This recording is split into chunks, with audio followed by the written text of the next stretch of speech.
Okay, everybody, thanks for coming. Thanks for coming to the graveyard shift in the sort of graveyard end of the building. I'm Steve Wilson. I'm from Constellation Research. I'm delighted to be moderating this privacy discussion again. The part two is simply that we did this last year, and I'm hoping that there's going to be part three and part four at some stage as well.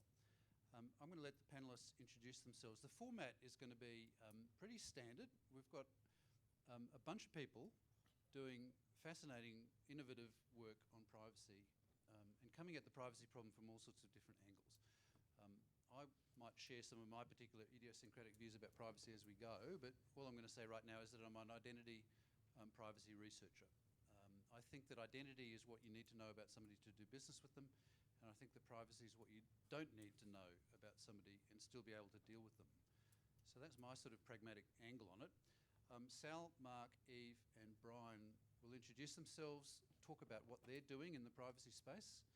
Then we've got a couple of questions to flesh out where we think the action is in privacy, and then we'd like to throw it open for questions and debate and dialogue and fireworks if necessary. Sal, why don't you kick us off? Sure. Well, thanks everybody. My name's Sal D'Agostino. I'm the founder of ID Machines, which is a consulting and technology company located in Boston, Massachusetts, with some presence on the West Coast as well. My take, or the angle that I come into this from an ID Machines perspective, has a lot to do with sort of IoT.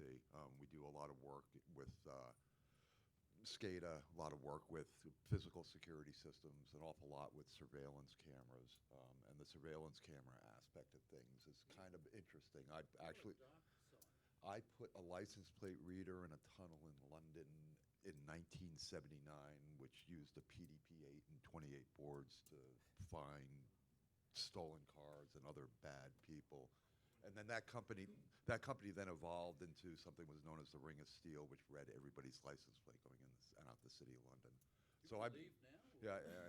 So I've been on multiple sides of this, and then besides that, I'm also the president and chair of the IDESG, which is the Identity Ecosystem Steering Group. And we've developed a set of baseline principles, one set of which, 15 of which are under the privacy banner, along with usability, security, and interoperability. So I'm going to come at it from a practitioner, nonprofit, and then also as an individual who cares about this stuff. Thanks. So my name's Mark Lizar. I'm the CEO and founder of Open Consent. I've worked a lot for many years with the Cantera community, working on something now called a consent receipt specification.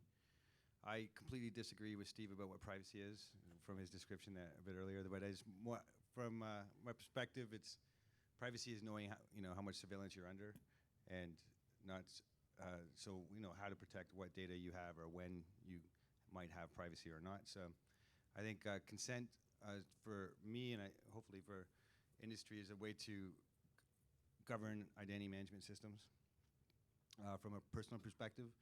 So I really look to champion that sort of aspect of consent and its usability and use for people. Cool. Apart from disagreeing, that's not cool. But that's what we're here for. I assume that you're just saying that you disagree in order to make it spicy. He of course agrees with everything I Eve, thank you. Hi everybody, I'm Eve Mailer with ForgeRock. I'm in our CTO's office where I drive our privacy and consent innovation agenda. I am an old identity geek and an old standards wonk, actually an even older standards wonk. I had a hand in creating XML. You can blame me later. And a hand in creating SAML. And more recently, a hand in creating user-managed access, the standard based on OAuth, for which I recommend you come to the talk on introducing UMA 2.0 on Thursday. And UMA is another creation under the auspices of the Cantera Initiative. And I subscribe to the view that we humanitarians like to say, for a definition of privacy, which is that it's not secrecy, it's not encryption. Privacy is context, control, choice, and respect. So I'll just leave it there, and we'll talk more. Hi, I'm Brian Katz. I actually recently left VMware, and I start somewhere new on Tuesday. But I actually spent a lot of time in the enterprise. So I come from an enterprise perspective when it comes to identity and privacy. Um, EUC mobile is where I come from. So understanding what people give up, how they give it up, how we use that data, how you roll stuff out. You know, you think about it, in 2010, we were rolling out phones and people were worried you could see their text messages, their phone calls, their applications, and the like. And what do you do with that? How you get them to use your stuff, how you actually protect your own data. And I think Mark and I are going to have an interesting conversation here when it comes to privacy, because I'm a big believer that you own your own data. And yes, you can give that data up, but I think that the value that most people, at least in the US, give it up is very different. It's not a value exchange that I think is on a fair setting or fair footing. And I think that when you look at Europe and the like, it's a very different approach to who owns your data and who owns your device and the like. And Steve and I have been actually having conversations about this. I guess this is, in reality, this is a third one because we did one of these in another setting. But really interested in your questions as well, how it relates, the privacy, the identity, how you actually feed those pieces in, and go from there. Good. Thanks, everybody. So look, we've got some diversity built into the panel, and what I think we would all agree on is that privacy is nuanced and complicated, and the words that we use around privacy are evolving a lot. And I think that technologists as a class, that the evolution of their understanding of privacy, you know, is on the up and up, and it has to be because of things like GDPR and just the grassroots challenges that we're all dealing with. But everybody here is involved with some sort of initiative. UMA and consent receipts are just absolute classics of very sophisticated responses in the, you know, broadly in the security community to improve privacy. So we want to spend a couple of minutes each talking about what we're doing, I guess, to be disruptive or innovative. And if anybody wants to explain what disruptive in privacy might actually mean, because it's a pretty good marketing word, but I'd like to hear from that. But why don't we go back down the line, again starting with Sal, and talk about what you think is important and what your personal activity is all about. Sure. All right. Well, thanks, Steve. Yeah, I mean, for us, a lot of what we find is that that the people who install things on networks, in particular the Internet of Things, and particularly, ironically, very often, sometimes security systems, don't have an understanding of what it is to configure things or to do privacy by design. The way that we're trying to address that is literally through technical automation, right? So if you look at cloud and what made that easy, it was the fact that there were tools like Chef and Puppet that could do it for you, right? That's what made its adoption go. So I think from our perspective, what we're trying to do in terms of trying to be disruptive is to provide that same sort of automating of privacy configurations for things that people don't even know could be configured in that way. And to basically have privacy by default, just like you would have cybersecurity by default, and for those things to be able to be laid out to the extent they can be automated, and then for them to be monitored as well. So, I mean, you know, how things are changing over time are just really important. And the Internet of Things is just rife with examples of where you could do that. So making privacy, doing a good job, but making it easy, and looking at some of the automation tools that existed in other markets. So this is the angle on privacy that's about settings, right?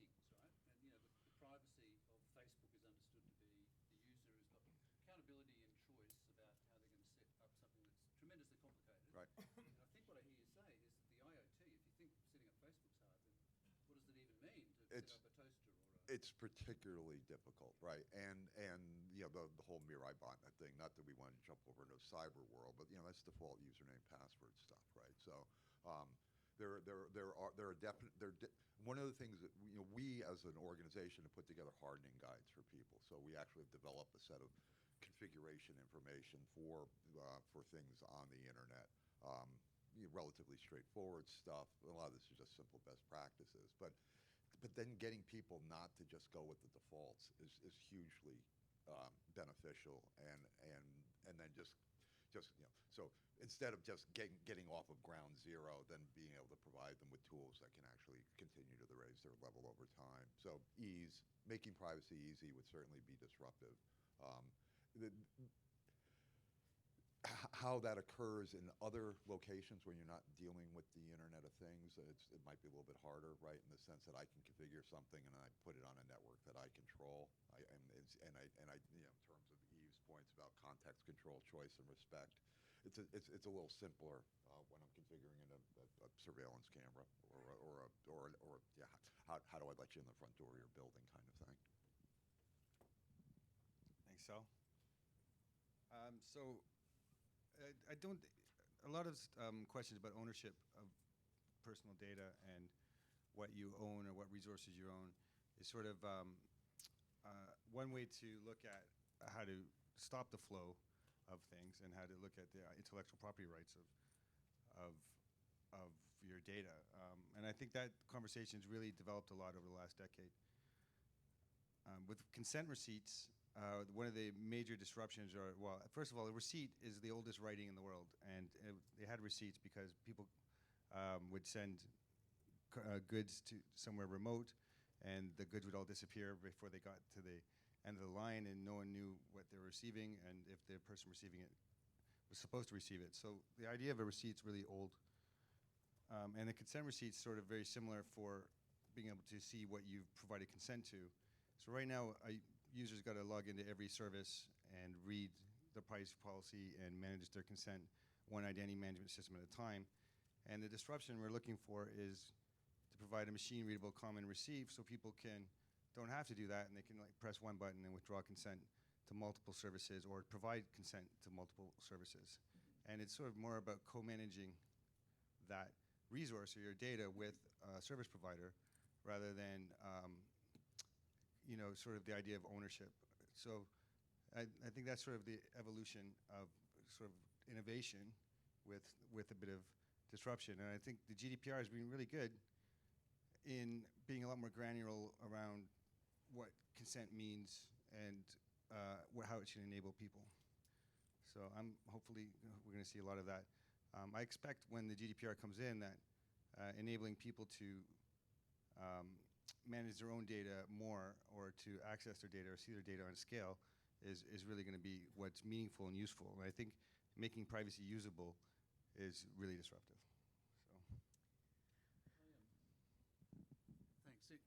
Mark just hit on that famous point that people are expected to read privacy policies now, which is something that has to change. But just quickly, did anybody see this thing? It was a stunt on TV, maybe January this year, where some actors in Europe read the privacy policies of 30-odd companies. It was a bit of performance art and advocacy, but for something like 30 hours straight, on a live webcam, they read the privacy policies of Google and Facebook and Twitter. Anybody see it? It was fantastic.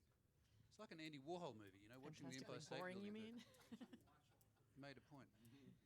They're edited, I've reviewed it for them.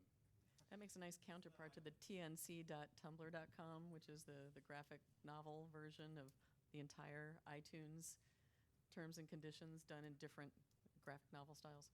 Anyway, so I'll stick with user-managed access as a disruptor. So one of the things I noticed pretty early on, actually in 2008, about all of the aspirations of things like the Fair Information Practice Principles and the laws of identity and all these kind of sources of wonderfulness about what we should be doing for people and empowering people, was that they were all a bit squishy-edged. They say what we should aspire to, but there's some perverse incentives built into all the systems in that, businesses don't always want to do what we want them to do for individuals. And one of the goals I sort of set out for what at the time we called user-centric identity was, and I had a series of them, was that a unilateral action on the part of a person should be able to result in some unambiguously positive result for them in terms of, privacy or identity or whatever. So in terms of what we think of as privacy, well, what meets that standard and what doesn't meet that standard. So do not track doesn't meet that standard because websites can ignore it. Ghostery doesn't meet that standard because it breaks things like YouTube stops working. At least that happened to me once. But interestingly, you go into Google Docs and you press a share button and you say, well, this person can, or this group of people or whatever it is can view my document but not edit my document. Well, I just got some choice and control, and I can rescind that offer of access to something that's really sensitive. I'm in total control, and I can withdraw consent without detriment, to use a general data protection regulation phrase. And nobody made Google put in that functionality. It's just product functionality. That's kind of interesting. That starts to look like I wouldn't say it's privacy settings. I would say it's just looking like selective sharing.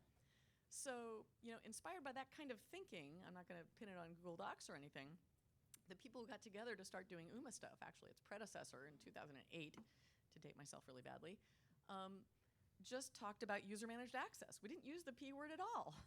We just said, what system can we put together that allows selective sharing?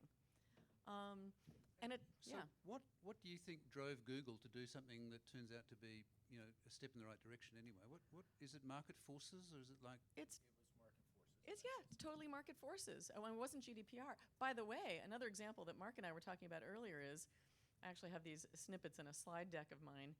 December 15th, 2016, some of you were caught up in this probably, Evernote changes privacy policies. December 16th, 2016, Evernote changes privacy policies back, sort of, right? Had nothing to do with the GDPR either. And as I recall, Mark, you actually stopped using Evernote, didn't you? That's right, yeah. So, market forces, there's actually a really interesting paper called An Economics of Privacy, which I recommend to you, talking about, in ways in which savvy consumers can have an effect, a market effect on what businesses do. So, we're not entirely powerless all by ourselves. Because that is the nuts, that is the guts of the debate across the Atlantic about whether or not the regulatory-free America approach to privacy, where consumer are going to sort it out for themselves and then exert competitive pressure on services, versus the philosophy in Europe is really that is either already a market failure or is heading towards market failure, and therefore we need safety type of regulation. Yeah, I'm not saying it's a 100% approach. I believe that, I love standards, I love interoperability, I believe in reducing the friction to doing the right thing. And what we built with UMA was a way to have standard interfaces so that you could kind of build a way that any service or application could start to have something like that share button that Google Docs and O365 and TripIt and Flickr have kind of functionality like that, but they had to build it themselves. And they're not consistent and so on and so forth. We have OAuth to take away the password anti-pattern, and UMA builds on top of OAuth to do the same, only when you want to share with an autonomous other person you don't want to share your password with.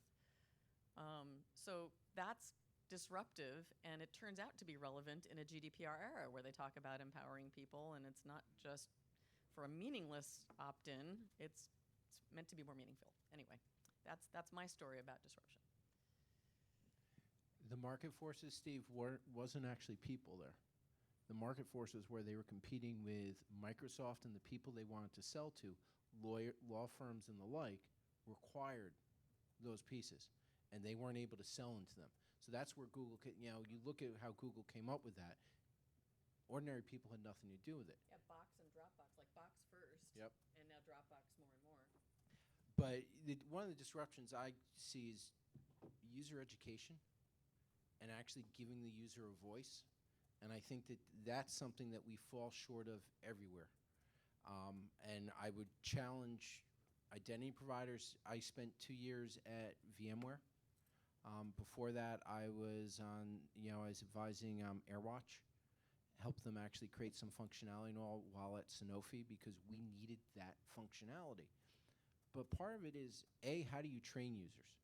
And train's not the right word. How do you educate them into what you're doing and get rid of the miseducation that they have, between BYOD and all these other pieces. But the other disruption is, how do you actually get those people to then participate in what you're building?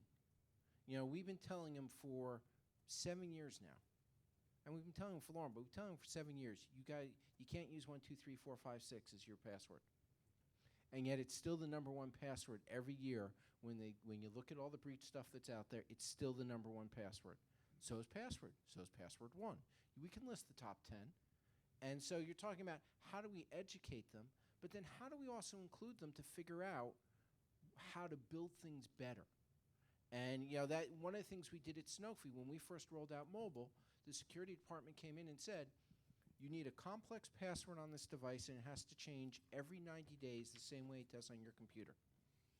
We looked at them and said no. And I sat at one end of the table. 4 of them sat at the other end of the table, and we literally got into an argument about this until we finally said, do you ever put your phone down?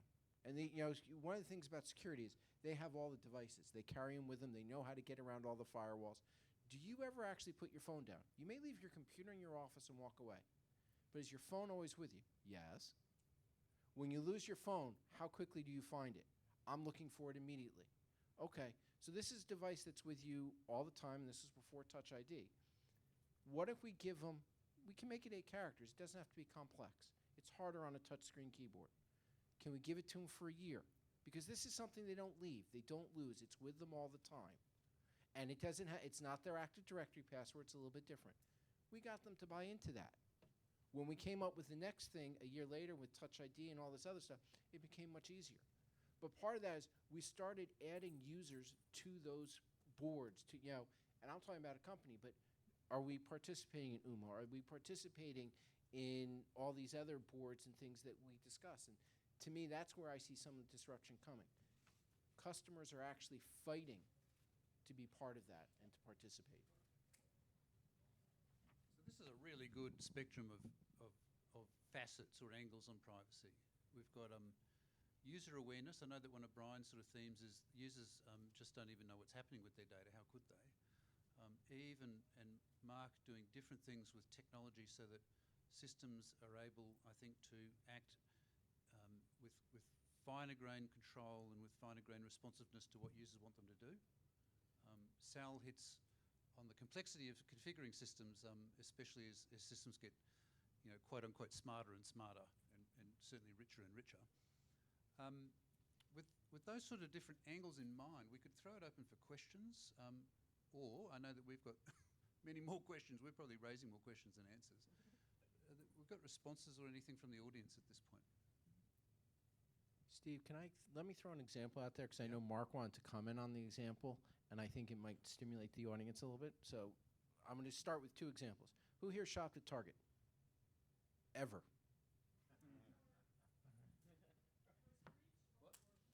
Well, forget the breach. Literally forget the breach. That's not the issue.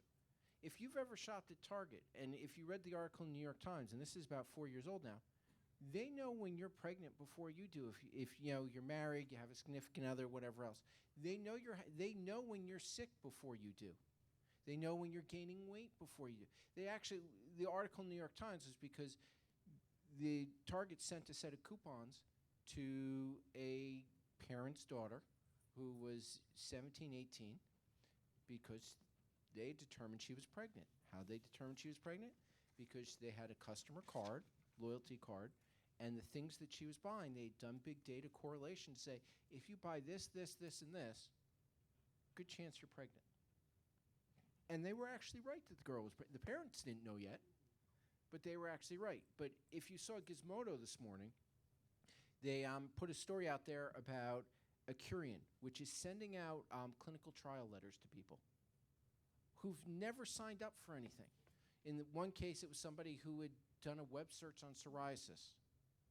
And they actually talk about another company that Accurian was using called Novasite that actually is scraping websites. When you put we all signed up and registered for the Cloud Identity Summit. You put your email address in. They're actually scraping that before you actually hit register. So if you decide to change your mind because you read the privacy policy or something else, they know who you are, and they can de-anonymize your data and sell that back so that when you're searching for things and everything else, whatever it happens to be. And I'm sure that there are things that you search for on your personal browser, forget work, on your personal browser that you do not want other people to know. Where do you start with that? Yeah, I mean, I think that's wrong. What would the panelists do about it? And I'm going to leave it there for you guys to. I know Mark wants to start, so. Well, I think it's like what's observable from people. You know, I can see, you know, if someone's sick or disabled by looking at them, and you know, we're being observed. So there's a lot of people we can't see though observing us, which is something that you know, which isn't, you know, you can in the physical world. It's not exclusive to digital. So I think that's sort of an invasion of privacy, and since the beginning of like the first Polaroid camera, when the first picture was taken, people were saying, "Wait a minute, that's an invasion of my privacy. Privacy is now dead because you got a camera." And it's because people need that education and awareness you were talking about to know how much privacy they have or what would have impact their privacy, so that they can get privacy to deal with certain things. And I think this is a very similar situation. Technology is advancing now. There's a lot of this leaked data or a lot of data out there about people, and there's a lack of control over that data from people. So a lot of things can be observed by people, and that's sort of tracking, I think. Not really, you know, they can't say what your intent is going to be, but if you can see, well, from your lifestyle that you're, you know, most likely going to have a heart attack in a year, that's, you know, predicting what you're going to be like. And I think the insurance companies are having a really big time of that right now. They're saying they're getting all this data about all these people, and they're saying, well, you know, you're going to have really expensive insurance, and you don't know why. So I think it's definitely a big issue, and it's an interesting one. And I think when we move to talking about consent in that context, well, people, that's like it's a commerce. I think it's there's a high value to be able to go, look, I'm allowing that company to look at my medical data so that they can then provide me or a community or a research with some input, and then I can, you know, I can learn that too, and then people can include that, and they can build on that, and that changes how healthy you are. Might change your insurance, and it might, you know, change the way even the healthcare system is being used if it's done on scale. And I think consent is a way to govern that type of activity, but also to get a much richer and much higher value out of it. So there's privacy. Yeah, privacy is definitely under threat, or, you know, I wouldn't say under threat. It's a state that we're in to know how much privacy we do or don't have. And consent is the ability to sort of harness that control over information to get a lot more value out of it. So it's sort of an old problem. I think what you've said is the same problem from the Polaroid camera. I have a couple comments. One is with GDPR being such a viral regulation and affecting so many parts of the world that may not yet realize that they're under the influence of GDPR. For example, if you're monitoring or selling to somebody in the EU, not even an EU citizen or resident, but somebody who travels there, or so on and so forth, there are elements that are going to affect businesses that are going to make them care. They may not care yet, but they're going to be made to care, so that's just a fact of life. That's going to be interesting. But there's reason anyway. I think we were discussing an email about, you know, the morality, the ethics of wanting to do what I would call be having, you know, building and forming and building and doing the care and feeding of a trusted digital relationship with that person, right? You would like that to be something you build, have a trust basis for having that data. So there's this wonderful woman I've been having the chance to work with lately called Chiara Rustici, and I believe by now she might have a book out with O'Reilly on GDPR, and I got to read some early versions of it, and it's amazing. So I recommend it. And she said at an event that I was at, you know, profiling somebody, if you're going to do it, meaning scraping this data and so on and using it to market to them or whatever, it's something you really shouldn't want to do to them. You should do it with them. So that's the general idea. I thought that was wonderful. So that's one thought. But the second thought is when you get into big data, and I was just reading a discussion about this online on the IAPP discussion list, it's the grayest of gray areas because there was some discussion about whether Target itself knew that its systems knew that the girl was pregnant. Like, I think her family contacted them and they were like, I don't know, is she? I don't actually know. And so there has been some discussion actually in the healthcare realm about whether it's possible to even have informed consent, at which point I throw up my hands because, like, okay, really? But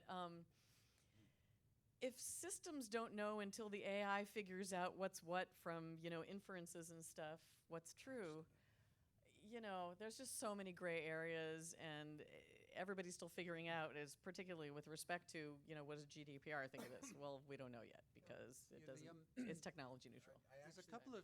Let me just say. Can I that direct there's this at an you, Steve?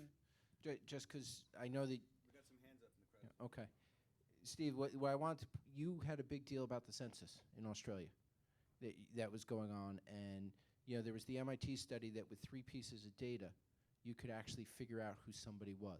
Sure, and that's little data. And Tanya Sweeney's survey. So let's A- just, before we raise even more issues, the one issue that I think is really important to take this forward with is that there's this concept of collection by creation, which is an express thing in the Australian privacy guidance now. It's actually lurking in American privacy research as well from the White House last year. So the idea is that collection limitation is one of the cornerstones of privacy. If you don't need to know something, like if you don't need to know that a woman's pregnant, then don't collect it. Most of those principles are technology neutral, and if a computer and a big data process works out that you're pregnant and sets a flag in a database, instead of a human being setting the flag, that is still a collection of personal information. Moreover, it's a collection of health information. So, in fact, the existing laws and principles could, if they were applied, say, hey, Target, you've just broken the law. Now, to Mark's point, which I think is really, really critical, this is about consent, and of course you're working on consent. If you are tipping in big data and you consent to, I don't know, what do you normally consent to? I consent that this data is going to be used for product research purposes or something vague. The research isn't, to Eve's point about what do you know that you've collected, if you do research for 2 years and then synthesize something really special like this person's pregnant, we never knew that we could do that, how can we possibly get consumers to consent to the collection by creation of information in 2 years' time that nobody's ever dreamed of? So that's one of the limitations of tech, I think, is that how do we tag data to consent for something that we can't anticipate? So you actually make a really good point, because this discussion on the IAPP list was about a right to an explanation.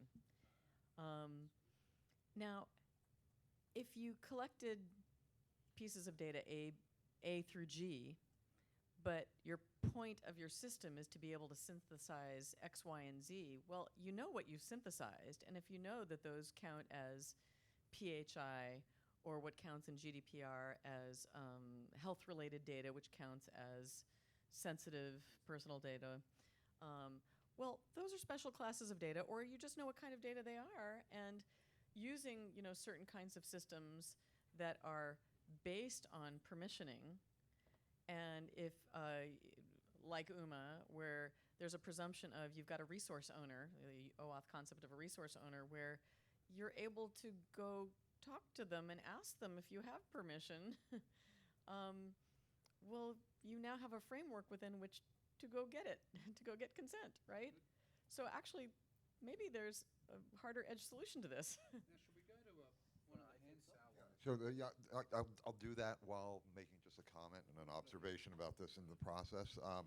Yeah, to me it just seems like there's just like a lack of sufficient signal about any of this stuff, right? So the extent to which there are signs out there that people could respond to, and for those signals to be available early enough in any of these processes seems to be the issue, right? And as I'm working with Mark on some of the consent stuff and doing the identity relationship management work.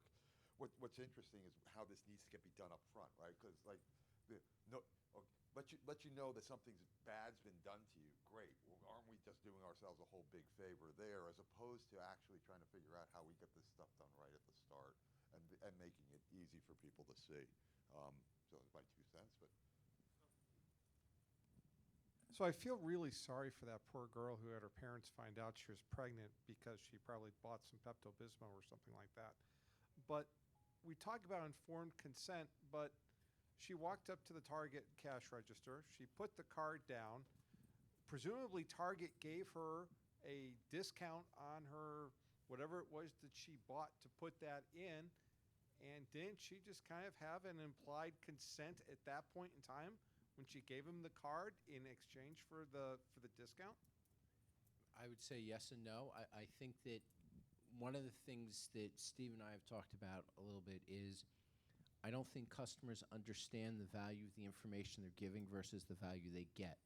And what I mean by that is there are many people who will give up their data for 10% off the first purchase. Company keeps that data. They don't get 10% off every purchase. They may save $5. They don't understand that the data that they just gave is now being used every single time. And oh, by the way, they went up, if it's closed, they went up a size. They went down a size. They bought this. It's, you think about what Amazon knows about, at least with Google, whether you like what they do or they don't, you can actually go and look at, see what information they have, and you can actually delete it. There are things that Google does very well. There's a spot for you to look at, shows you all your recent searches, all this other stuff. You can anonymize yourself if you prefer. Google gives you that option. Not everybody does, and they don't necessarily tell you what they have. I like what you guys came up with if you now synthesize new data, you should be able to inform the person that we have new data. Do you consent to giving that? And I do believe in consent. I did have a question for the person back who said they do not shop at Target anymore because of a breach. The breach was of your credit card information. The breach wasn't actually of your PII, which is why I was kind of curious. And knowing what most of us up here know, and I think most of you in the audience know, pretty much everywhere has been breached.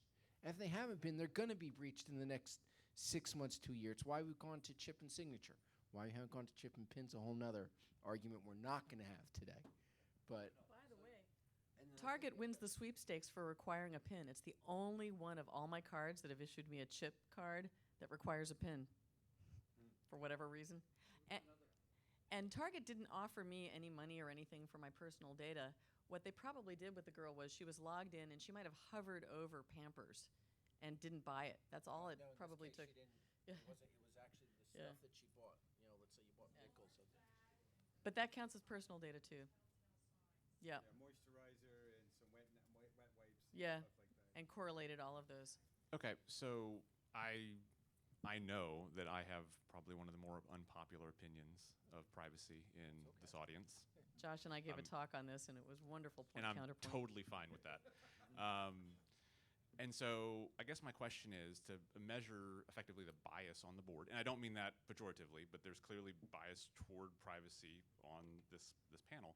I guess my question is, what's your number? For every one examples of the target that we just discussed, either way you can look at it, how many have to be served in a positive way versus how many has to be sacrificed in order for you to think that it's a valid response? For example, in Target, we know this one example of this one girl who got outed early, but if 1 million other women are delivered coupons and or a better user experience as a result of it, is that a fair exchange? Or to your point about the fact that you have all the telltale indicators of heart disease, but as a result of everybody sharing their medical data, we can now cure a specific form of cancer a year faster, saving thousands of lives. Is that worth it? So I'm curious what your specific number is, the trade-off. You can measure it in individuals, in lives, in standard deviation from norm, however you prefer, but I'm curious to know what your bias is. How many are you willing to sacrifice for what level of good? Great question. I think we should go down the line on this. I don't know that my biasness is necessarily towards privacy, Josh. From the perspective, I think everybody deserves it and should own their data. Yes, that I agree with. Do I think that there's a way, if I look at Apple Research Kit, if I look at other things, that there are things that are good? Absolutely. But I also look at employers who do self-insurance, who give out Fitbits and the like and do walking programs, and then start using that data against their employees because that employee isn't to the matter that they want. I think you can go positive or negative on this, and it's not necessarily the number of people. I think there's absolute good that come out of it, and I think there are ways to do it that way. And I think if you look at what people did with Research Kit, they were overwhelmed with the number of people who signed up, and they were very open about it. And I think that there are other programs, Cardiogram on, which I think is I know it's available on iOS. I think it's available on Android.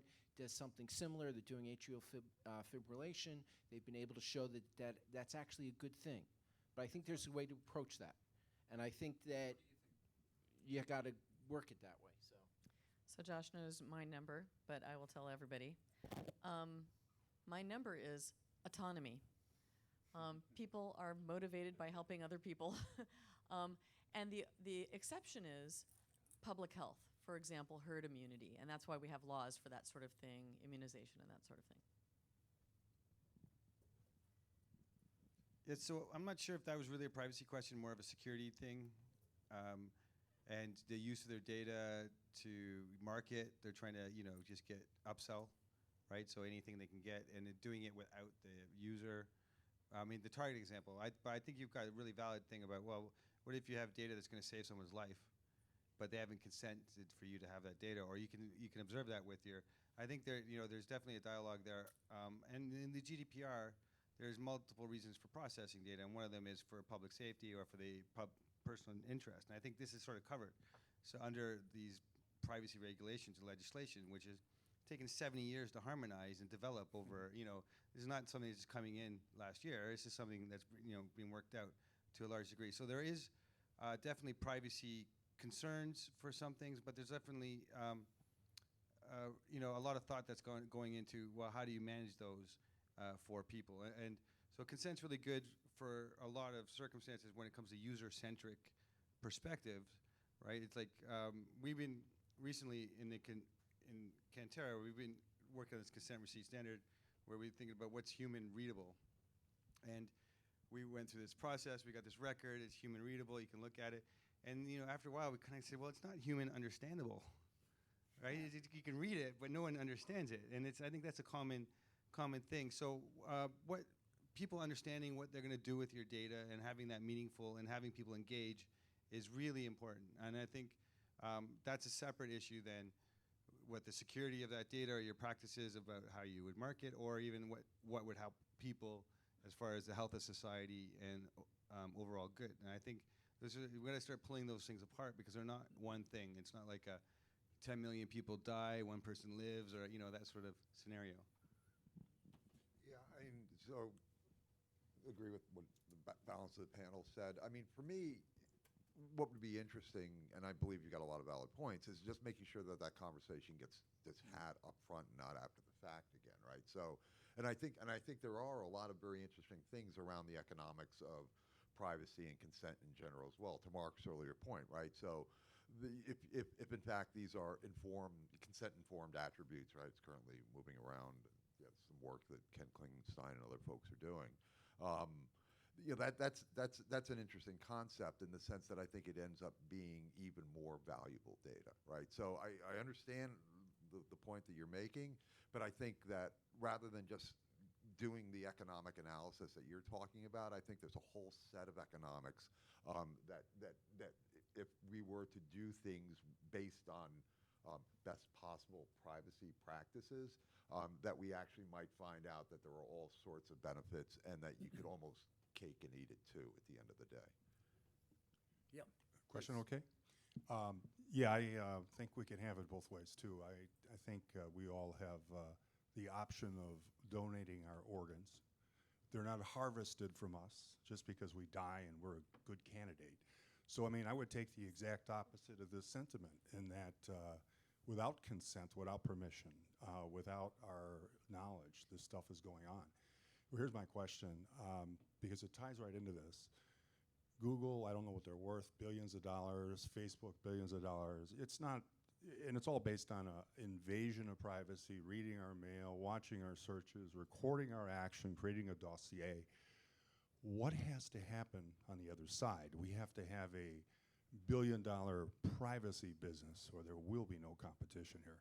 How do you see that evolving? I mean, there's got to be some business model that makes them obsolete. Well, I mean, that's my question. So that's what I was shooting at earlier, right? I think there is an opportunity for consent-informed information to have greater value in the world. And then What needs to take place is for someone to monetize that and then look out, right? So, I think we're on the cusp of it now, because I think GDPR can help move it, right? And it'll move it based on the stick. And then what I think you'll find out is that there's actually a carrot there too. When people start charging more money for my consent-informed information, and then suddenly Google and the balance of the people who are using personal information actually realize that they can make more money if they do it right. But I'll just interject at that point too. I know that Brian and I think Eve have got something to say. We've got to be really careful, and I think that we might learn from history that classic examples of market failures when it comes to things like car safety. And one of the things that I've been looking for the last couple of years is, where's the Ralph Nader of privacy? I was going to say something similar. Well, because Nader showed that the market left to its own devices was not going to make safe cars, insofar as there weren't going to be clear buy signals to the consumers that would allow them to make an operable choice. So maybe that's the stepping stone to find a new model. We could put it this way. So I've had these conversations with my colleague, Alan Foster, and the way we were starting to think of it is, we need to go through a period of civilizing the internet to a certain extent. We're still sort of Wild West or something. It's very new in the scheme of things. And, the physical world has had a lot of time to mature, seen in perspective, whereas the internet, the digital world, really hasn't. And we're still flying around in here without seatbelts and things. Yep. And, I really appreciate a lot of the services that I get from Google. Actually, not so much Facebook. I've been trying this experiment recently where I log out every time so I don't have the cookie to help me. And what I find is on the desktop, because I use LastPass, it's really easy to get in. But on all my other devices, it's a pain in the ass, actually. And I don't actually go in on my other devices. And that's teaching me something, and maybe it's teaching them something. I don't know. It's an interesting experiment anyway. And there's actually probably something to the fact that, they developed all these services and they're monetizing them through, well, the old adage comes to mind that, if you're not the paying customer, you're the product. We are the product through personalized ads on the back of things about us that we sort of readily gave up and unknowingly gave up. And that's kind of the question. We now are all, those of us who are information workers have a password strategy at least, or a password savvy. A lot of people around us are more password savvy. And, I used to be an analyst and I talked about passwords a lot, and I learned a lot more about, in the way that we have a house key strategy. We don't leave our house key lying outside our house labeled with our house number. We tend to treat passwords with more seriousness now than we did 5 years ago. I think it's clear to say. And I think Eve makes such a good point that we're still, developing norms of behaviour and so on, right? So can we, just conscious of time, Harvey's got a question. Anybody else sitting on a question that I know that Adam's had his hand up for a while. Yeah, we've got a few people. No, there's a couple. Let's go to Adam, because I think you had your hand up for a while. Yeah. I'll bring it back there, and I'll make come no, at the there's same another. time. Okay, that's great. Thanks, Brian.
I don't know what it looks like, to be fair. I honestly don't, and I would say these guys are probably more expert at that than I am. What I would say, though, is if Target can figure that out on their own, more power to them. But when it starts becoming that Target then contracts out to some big data warehouses and people who troll the web, and they're putting cookies out there, and they're using third parties and everything else. And they've now gone beyond what I've given them and what I can know. That's something where they need to tell me, and I get to make a choice on that. And I draw that line of if they're doing if they're trying to just make money, I guess it's a bit. And this is the comment I was going to make. I really like the Ralph Nader piece of it. One of the things you're starting to see from Google, and if you looked about 4 months ago, Google and Amazon came out with some AI stuff. And everybody goes, they're ahead of the game, Apple's behind the game. And Apple came out and said, we're doing differential privacy, we're doing it a little bit differently and everything else. If you noticed, in Google's latest I.O., they're actually doing some differential privacy stuff. Because one of Apple's claims to fame is some people buy their devices because of privacy. That's why people do it. It's a sale they make, and it's a way they're able to do it. And they're advocates for it. Whether you agree with Tim Cook, whether you like Apple or anything else, it's one of the claims they make, and they try and back up. And I think that there's a piece there to say how you do your data and how you consent to that. And you can look at some of the stuff they announced. I don't want to get into an Apple versus Google versus Amazon versus Facebook. But I think the marketplace piece here with Facebook is Facebook made its changes because there was an uproar. Not because they went and did wholesale things and your data was out there. And then what was it, 5, 6 years ago, a couple people started complaining. And because of the internet, that snowballed and they had to make changes. Most of the time, they go the wrong direction before they go the right direction. At least in the Facebook case. So let's take another question. And while the mic's moving, I'm just going to. Can somebody take a mic? Yeah, I'm certainly. I mean, to Josh's point, I'm certainly on the far left side of privacy. I'm a big believer in privacy regulation, but I will take my own advice about it being early days. And there are some really wonderful examples of market forces in this country creating some good outcomes. So yeah, I mean, I'm got a bit of an open mind on that question myself. All right, so this is toward the end. I don't mind throwing a curveball. So what I'm really curious about is with parents and guardians, what does it mean for the privacy of kids? And I think, when you have a newborn, you own that baby and all their data. You totally control them.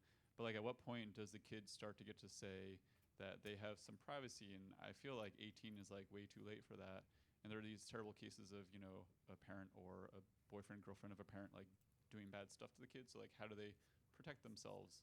Like, are there laws or are there previous, like, case studies on this? Like, I don't feel like I've really heard much about this. And I think it's really useful for products. Great question. I guess I'll go first and Mark will follow. So there are some laws about this, I agree with you that 18 is way too late. There are some laws about this. In fact, pretty much in every jurisdiction of the U.S. and every jurisdiction around the world, there are laws about this. And in fact, the age of majority tends to be different for every different kind of piece of information, which is really awkward because it's this huge patchwork around the world. For example, whether you're pregnant or what kind of drugs you're taking or what's your behavioral health status tends to be a different age, and it's really kind of awkward. Within the UMA group, what may be interesting to know is that there's actually a legal subgroup. And the reason for this is that all the work that you want to do around permissioning and consent is not just a technical challenge. It's quite obviously a business and a legal challenge. And there's a reason we call this the BLT sandwich for business, legal, and technical. It's not just bacon, lettuce, and tomato. It's not just bourbon, lemon, and tonic, which is a really good drink. And we've actually been working on a legal framework to ensure that all this permissioning work that we're doing with user-managed access is applicable and mappable to a licensing framework so that it makes sense to enable somebody to license access to their digital resources to somebody else on their terms. Now, one of the use cases for this is I don't actually like the word ownership of data only because everybody knows it's a bundle of sticks and all that kind of stuff about property rights. It's more complex than that. But what you usually think of is a parent being a guardian for a child, and oftentimes that's in law. And then there's also, I'm looking at the lawyer here in the room. I've learned a lot from Tom here. But there can also be contractual relationships where somebody else can be a kind of a proxy or an agent for somebody else. Maybe they have dementia, or maybe they just want somebody else to handle their affairs, and they're a proxy in some other sense for them. So there's lots of ways in which you have these relationships where somebody is handling your digital data affairs for you. But parent guardianship of a child is a really well-known one.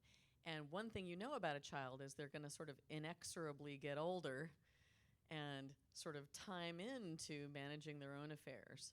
And that's one thing that you have to handle. So this is something that's been well considered in the UMA area. And Mark has been working on this a lot in consent receipts. Yeah, so it's a big, huge issue. This is massive. Like, our children's data is being marketed and sold to third parties. Right now, the GDPR is coming in, and I know all the fashion brands, a third of their database is children, and they're selling that on, and they're very vulnerable right now. I mean, you go to any fashion brand, and they're, how much of their database is children? And I think it's a really big issue, because we need to protect children, because they don't have the skills or knowledge to protect themselves. And right now, the parental use case is across all use cases. Like, it's pretty much there in every industry, in every private conversation. You need a guardian to get consent, and they need to be capable of providing consent, and need to be aware enough to know how to manage the interests of their children. And that's not really something that's happening right now very well, and it's a big hole. So we're going to see, I think, a lot of this pattern, which is the delegated consent pattern, come into play. And I think verified parental consent, how do you verify that's the parent? Children can get around a lot of these sort of controls out there right now about, they can pretend to be a parent and consent themselves. I think Apple's doing a really good job in some respect, but it's a massive issue, and it's one that highlights like a lot of the flaws and problems with identity management. Okay, we're going to...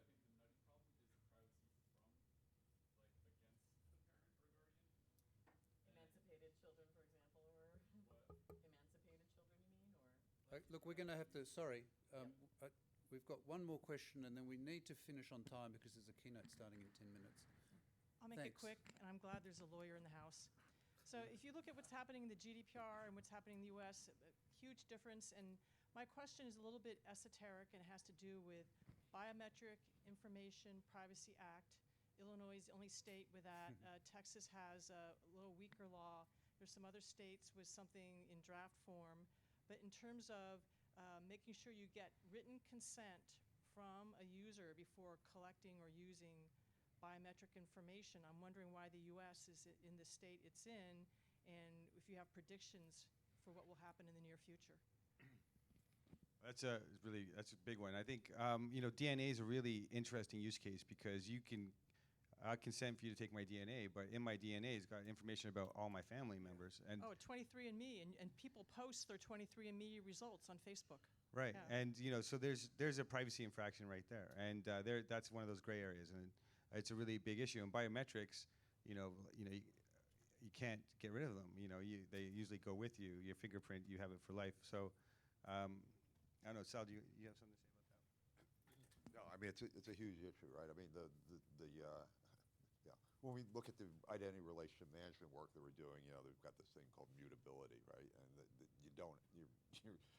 your biometrics are not, and particularly, again, going back to the communities that I'm working with that are building these systems and configuring them, trying to get them to understand that, even if it's not in law. A lot of ID programs during the proofing process deal with biometrics.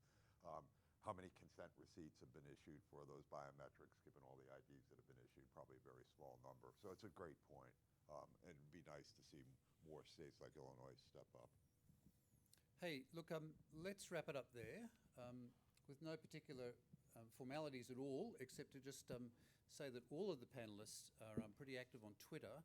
I think that following some of these folks on Twitter and following some of those hashtags around biometrics and privacy and GDPR is a sensational way to stay up to date in this field.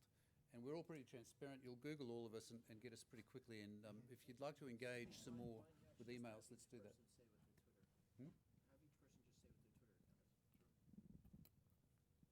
Let's be quick. We've got to go. Add ID machines.